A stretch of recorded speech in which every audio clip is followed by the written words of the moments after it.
segunda fase de evolução histórica do direito do trabalho no Brasil inicia em 1888, justamente porque aqui muda o perfil geral do trabalho a partir da abolição da escravatura. Antes, sem liberdade para o trabalhador, muitos, como o grande gaúcho Mozart Vitor Russomano, dizem que antes disso era uma pré-história do direito do trabalho que somente poderia começar a partir da liberdade do trabalhador. Pois, de fato, um avanço enorme quando no Brasil, por lei, se liberam as pessoas e os trabalhadores desta forma escrava de fazê-lo. E isso realmente muda o perfil do trabalhador, fazendo com que essa fase vá de 1888 até 1930. Ela vem caracterizada pela liberdade de associação. Primeiro, inicio por lembrar que a associação é sempre muito importante. Naquela frase popular de que unidos somos mais fortes ou a união faz a força, a associação no mundo do trabalho sempre foi decisiva. A ponto de, inclusive, esta associação ser sempre a base do futuro sindical ou dos sindicatos, como a história mostrou. Aqui foi a Constituição de 1891, apenas regulamentada em 1893, que fundamenta e que dá esta liberdade de associação. Quando os trabalhadores podem reunir-se, podem associar, podem discutir as suas questões e, portanto, na consequência, reivindicar, por óbvio que se organiza um trabalho mais adequado, um trabalho que vai contar com a manifestação dos próprios interessados nesse sentido. É essa Constituição que dá o tom, a característica da liberdade da associação dos trabalhadores, semente do sindicalismo.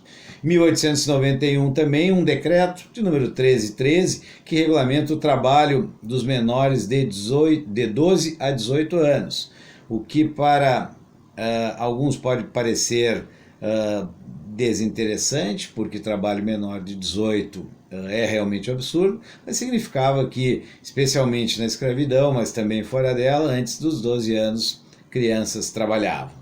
Já sabemos quão nefasto foi isso na formação da população, dos trabalhadores no continente europeu, e por óbvio, aqui nossas crianças merecem igual proteção.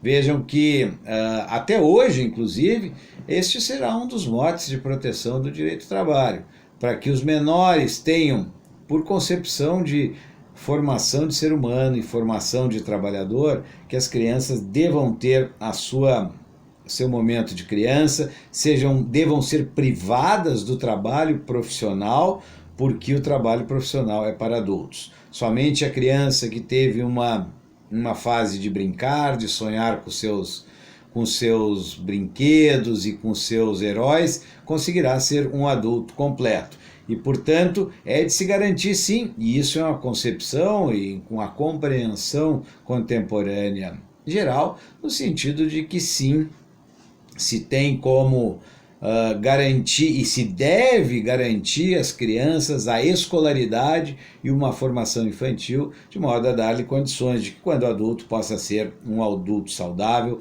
e um trabalhador adequado também.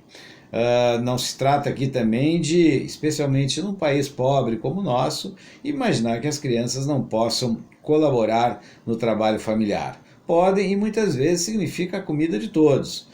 O que não se pode é garantir que este seja o seu destino de vida, privando-lhe de uma formação, de uma escolaridade absolutamente obrigatória e hoje garantida pela Constituição. O que se fala aqui é de um trabalho de crianças em fábricas, em locais impróprios para um organismo ainda não completo, um organismo sem as defesas adequadas. E, portanto, a sua limitação ao ambiente doméstico com a proteção da escolaridade não é exatamente o que se trata aqui. Mas a limitação e a proibição, como fez em esta lei 1313, regulamentando o trabalho dos menores entre 12 e 18 anos. Neste movimento de liberdade de associação, destacam-se duas leis de sindicalização. Uma primeira, em 1903, vejam que ela dá-se na área do trabalho mais intenso do país, que tem respeito ao trabalhador rural. E outra, Lei de Sindicalização Geral de 1907. É a partir disso que nós vamos criando ambiente para que coletivamente se consiga fazer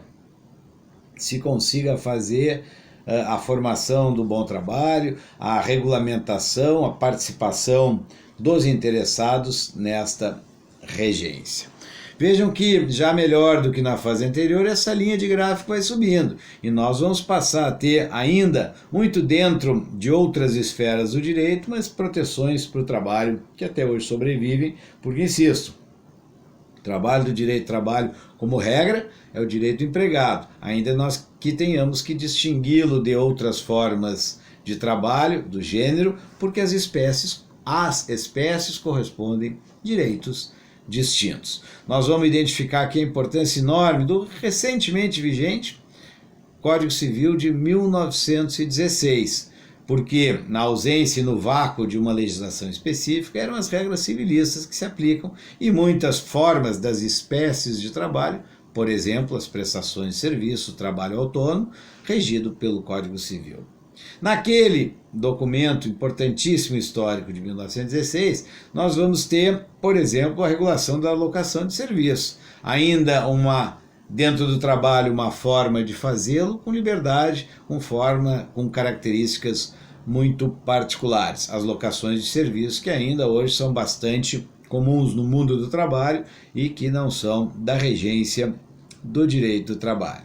Mas vejam, esta norma civil tinha outra série de questões muito importantes para nós. Por exemplo, pela primeira vez, arbitramento das controvérsias quando discutia-se a retribuição pelos trabalhos realizados. É o Código Civil, que lá de 16, que tinha esta regência e estas normas jurídicas. Da mesma forma, foi o Código Civil de 16, de olho, por certo, num passado histórico da escravidão, que limitou que os trabalhos se dessem e os contratos fossem praticados por no máximo 4 anos, de modo a afastar a eternização das relações de trabalho, uma das características da escravidão.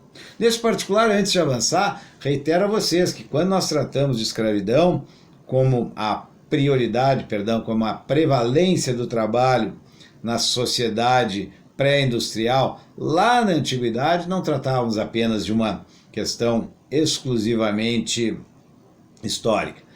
De fato, hoje não é a regra no mundo, mas ele ainda é praticado em muitos países do mundo, notadamente na África, mas na Iberoamérica, ilegalmente, nos Estados Unidos, ilegalmente, e até no nosso país e nosso estado.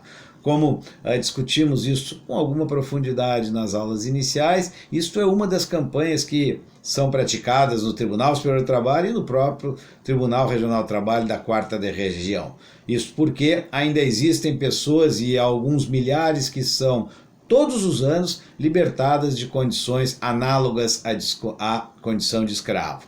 Por óbvio, não é a mesma escravidão que historicamente se praticou, possivelmente com menos violência, mas tolhendo a liberdade de ir e vir, direito fundamental do ser humano e do trabalhador. Sempre que se tolhe isso nos casos contemporâneos fora da África, por uma questão de imigração que mistura a vontade das pessoas buscarem continentes ou em lugares que não lhes permitem imigrar, buscar ali melhores condições de trabalho, acabam se submetendo a condições análogas à condição de escravo. E é isso que ainda precisamos fazer, e o que fizemos em homenagem ao nosso querido ex-professor dessa faculdade, ministro Fachin, Luiz Edson Fachin, fizemos um arco histórico para deixar claro que não estávamos exclusivamente tratando de história, nós estávamos tratando de um problema atual e contemporâneo, obviamente guardada de devida proporção, mas que nos interessa na disciplina de direito do trabalho abordar